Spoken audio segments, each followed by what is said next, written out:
19व्या पक्षाच्या महाराष्ट्र नवनिर्माण सेनेच्या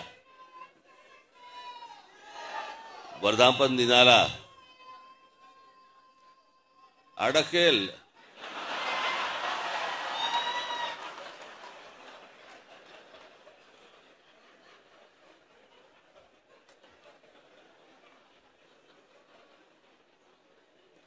पाणी तर पाणी तर जरा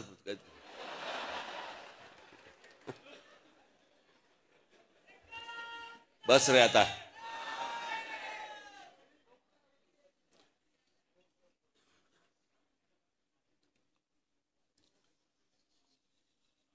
आत्ताच ज्यांचं भाषण आपण सर्वांनी ऐकलं ते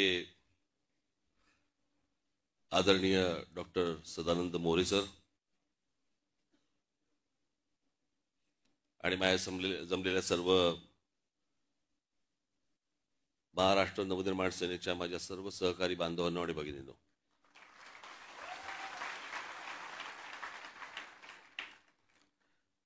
मी आज काय फार बोलणार नाहीये जास्ती, कारण परत एक 20 दिवसावरती आपला गुढीपाडव्याचा मेळावा आहे.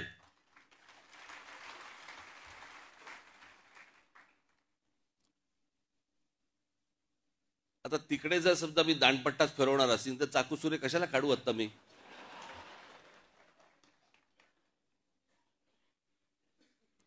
आज मी आलोय तुम्हाला सर्वांना मनपूर्वक शुभेच्छा द्यायला आणि खास करून मी मोरे सरांनी आत्ताच्या परिस्थितीवरती आपल्याशी बोलावं, महाराष्ट्राशी बोलावं. मी अजूनही मी महाराष्ट्रात काही ठिकाणी मी त्यांची व्याख्यानं ठेवणार आहे. आजच्या या सगळ्या परिस्थितीवरती जी महाराष्ट्राचा जो चिखल झालेला आहे आणि तो निव्वळ फक्त राजकारणासाठी आणि राजकीय फक्त मतं मिळण्यासाठी म्हणून तुमची आपापसात डोकी फोडून घेतायत, आग लावतायत आणि हे आमच्या लोकांना समजत नाहीये. मोरे सरांनी अनेक विषय आता सांगितले. रामायण काळापासून त्यांनी अनेक गोष्टी सांगितल्या.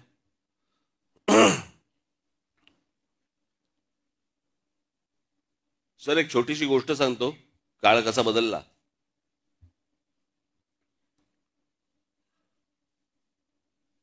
प्रभू रामचंद्रांना ज्यावेळेला वनवास झाला,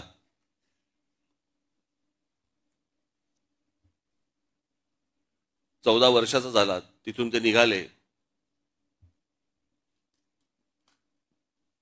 बरोबर लक्ष्मण सीतामाई सगळ्यांना घेऊन निघाले. मग दंडकारण्यात आले, नाशिकला आले. आपण मग अशी नाशिकचाही उल्लेख केलात की कोणीतरी हंटर बोलला होता ना, हंटर, तिला महाराष्ट्राची राजधानी करावी नाशिक. आजचं महाराष्ट्राचं राजकारण पाहता त्याला हंटरने फोडला असता. राजधानी नाही, आमची राजधानी, आमच्याकडे करा, आमच्याकडे करा. पण प्रभू रामचंद्र निघाले. मग ते दंडकारण्यानंतर पुढचं तुम्हाला सगळं माहिती आहे. 14 वर्ष. मग मध्ये रावण आला, मग सीतामाईला घेऊन गेला. मग प्रभू रामचंद्र आणि मग ते लक्ष्मण शोधत होते. शोधता शोधता त्यांना ते वाली आणि सुग्रीव मिळाले आणि मग त्यांचं ते युद्ध झालं. मग पुढे हनुमान मिळाले. हनुमानाला घेऊन ते मग तिकडे गेले आणि मग तिथे तो सेतू बांधला. सेतू बांधून ते लंकेत गेले. लंकेत गेल्यावर त्या कुंभकर्णाला मारलं. मग कुंभकर्णानंतर रावणाला मारलं. मग रावणाला मारल्यानंतर सीतामाईला घेऊन ते परत अयोध्येला 14 वर्षानंतर परत आले. मध्ये तो त्यांनी एक सेतू बांधला.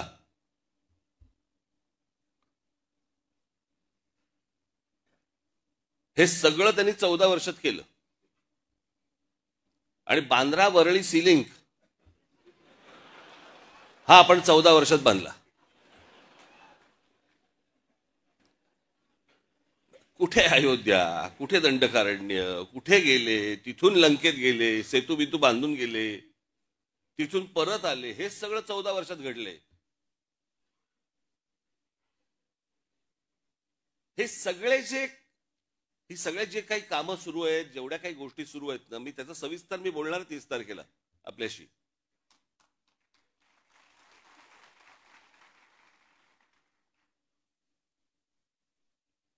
या सगळ्या गोष्टींकडनं तुम्हाला गुमराह करण्यासाठी म्हणून हे जातीपातीचे विषय आणि त्याच्यानंतर हे सगळं सोशल मीडियामधनं तुमची टाळकी भडकवणे, हे जाणून बुजून उद्योग सगळे सुरू आहेत.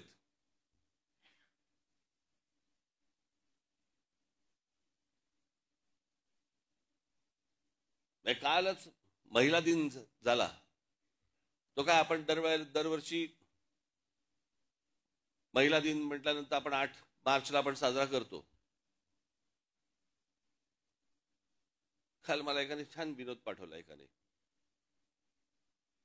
ते म्हणे 21 जून हा सर्वात मोठा दिवस म्हणून समजला जातो. बरोबर ना?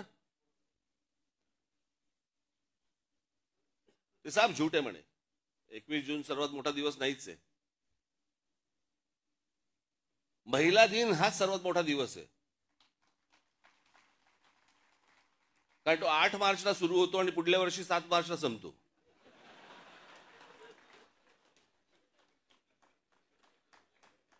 ज्याची ज्याची लग्न झाली असेल प्रत्येकाला हे कळत असेल मी काय म्हणतोय ते.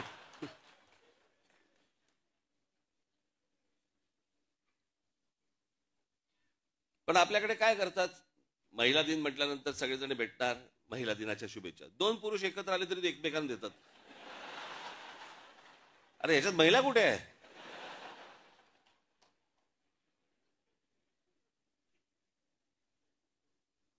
मागचा पुढचा काही विचार नाही, काही नाही, आपले बस शुभेच्छा.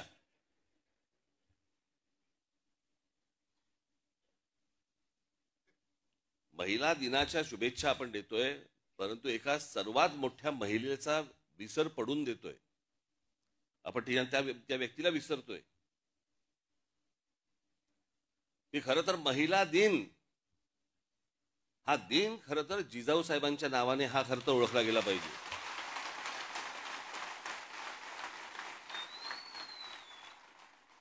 लहान असताना वडील कुठेतरी मोगलांकडे चाकरी करतायत हे ज्या मुलीला पाहवलं नाही,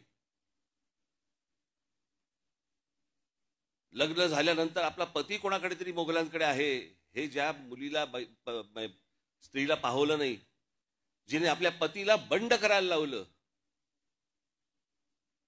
जिच्या मनात सुरुवातीपासून स्वराज्य नावाची गोष्ट ज्या महिलेच्या मातेच्या मनामध्ये होती, तिने आपल्या मुलाकडनं ते स्वराज्य घडवून आणलं. परंतु या सगळ्या इतिहासाच्या मागे एका स्त्रीचं मन होतं, एका महिलेचं मन होतं. ते आपण विसरतो. आज महाराष्ट्रामध्ये इतक्या महिला होऊन गेल्या. महाराष्ट्रात म्हणजे देशामधली पहिली डॉक्टर महिला डॉक्टर झाले त्या महिला जोशी, आनंदीबाई जोशी. आपण विचार करतो काय महिलांचा? इतक्या महिलांचं योगदान आहे आणि खास करून महाराष्ट्रातनं.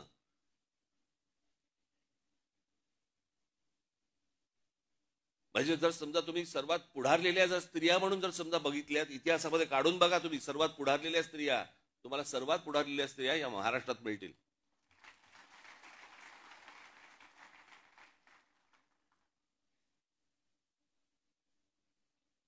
नुसत्या कसल्या शुभेच्छा देतोय आपण? त्यातनं आपण काही घेणार आहोत का? आपण काही त्यातनं विचार करणार आहोत का? आज पक्षाला 19 वर्ष पूर्ण झाली. ही 19 वर्ष आपली कशी गेली, काय गेली?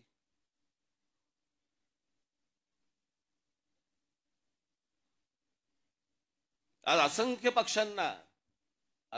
पक्षांना मी जे बोलतोय त्याला दृष्ट न लागू, पण असंख्य पक्षांना हा प्रश्न पडलेला आहे की अरे ह्यांचे आमदार येऊन गेले, ह्यांचे खासदारकीला एवढी मतं मिळाली, नंतर ह्यांना इतके पराभव झाले, खासदारकीला पराभव झाले, आमदारकीला पराभव झाले, तरी या पक्षामधली माणसं सगळी एकत्र कशी काय राहतात?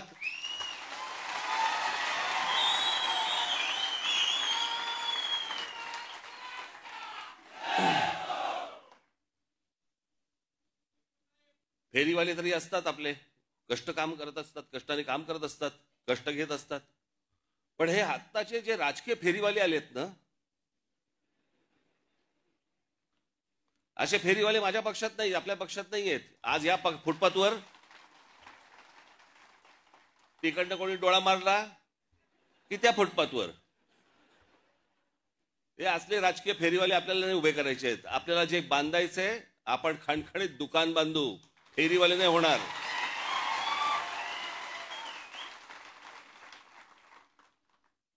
पण या सगळ्या गोष्टींसाठी म्हणून एक पक्ष संघटना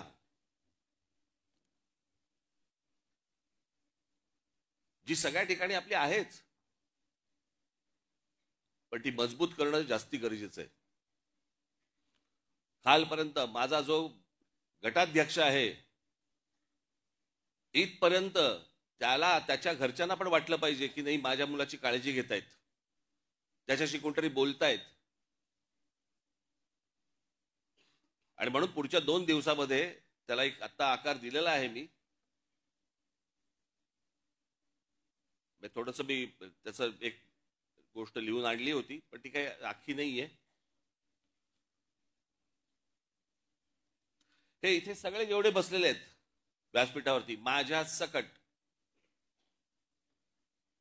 प्रत्येकाचं काम काय, तुमच्या सकट खाली आपल्या महाराष्ट्र सैनिकासकट प्रत्येकाचं काम काय असणार, आणि ते दर 15 दिवसाला तपासलं जाणार.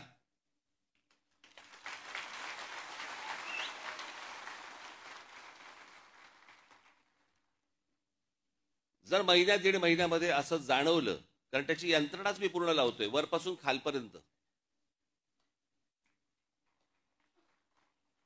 जर जाणवलं मला की हा पदाधिकारी तो कोणी का असेना,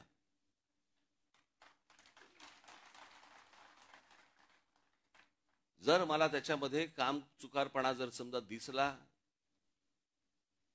कळलं का, तर मी त्याला पदावरती ठेवणार नाही. आत्ता सांगून ठेवतो तुम्हाला मी. त्याच्यानंतर ज्या फुटपाथवर जायचं असेल त्या फुटपाथवर जाऊन बसवत त्यांनी.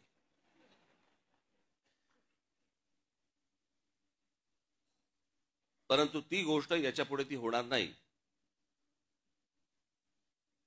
मी काल मला सांगितलं कोणीतरी, त्या दिवशी एक मेळावा बैठक लावली होती मुंबईला, आणि काही मुंबईचे शाखाध्यक्ष आणि काही उपविभागाध्यक्ष आणि विभागाध्यक्ष काही हे हजर झाले नाहीत.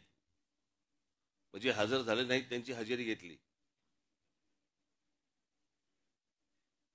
आणि मग प्रत्येकाला विचारलं, मग काय काय कारण, एक एक घरचे हे आजारी होते, ते होतं काहीतरी. बघ, त्यातल्या 5-6 जणांनी सांगितलं, साहेब कुंभला गेलो होतो. म्हटलं, गधड्यानो करता कशाला पाप.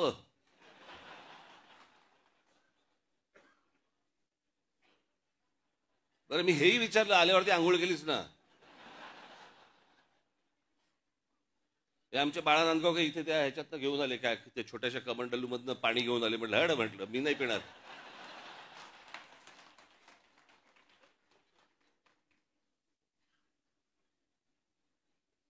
अहो मला सांगा, आता तो सोशल मीडिया आल्यापूर्वीच्या काळात ठीक होतं. मी त्या सोशल मीडियावरती बघतोय, माणसं तिथे आलेल्या बाया बिया हसतायत, आणि बाळा नांदगावकर साहेब गंगेचं पाणी कोण पिईल ते पाणी. चला, आत्ताच करोना गेलाय, कोणाला त्याच्याशी काही देणं घेणं नाही. 2 वर्ष झाले तोंडाला फडकी बांधून फिरले, आणि तिकडे जाऊन जाऊन आंघोळ करतायत.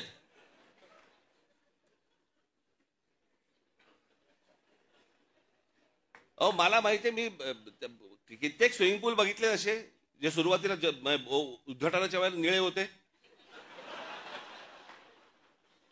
हळूहळू हिरवे हिरवे व्हायला लागले. कोण जाऊन त्याच्यामध्ये मला सांगा पडेल त्यात गंगेत. ह्यानं तिथे काहीतरी केलं, ते मी इथे पितोय.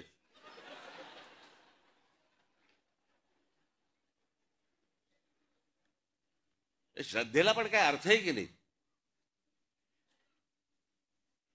एक नदी या देशामधली स्वच्छ नाहीये, एक नदी. आणि आम्ही काय नदीला माता.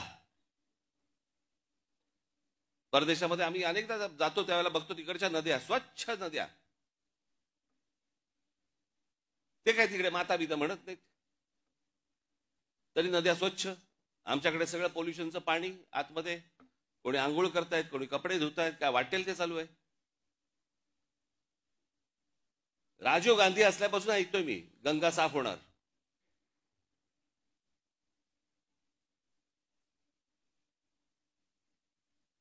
मग मध्ये राज कपूरांनी चित्रपट पण काढला,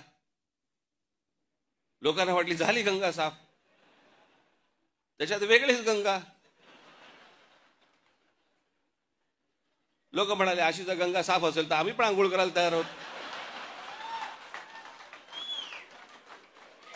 अजून पण गंगा काय साफ व्हायला तयार नाही.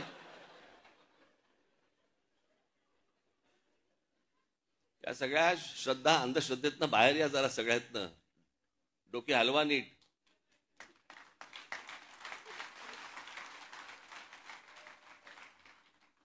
तर ह्या सगळ्या गोष्टी तुमच्याशी आता 12 तारखेला मी प्रत्येकाच्या जबाबदाऱ्या प्रत्येकाकडे दिल्या जातील.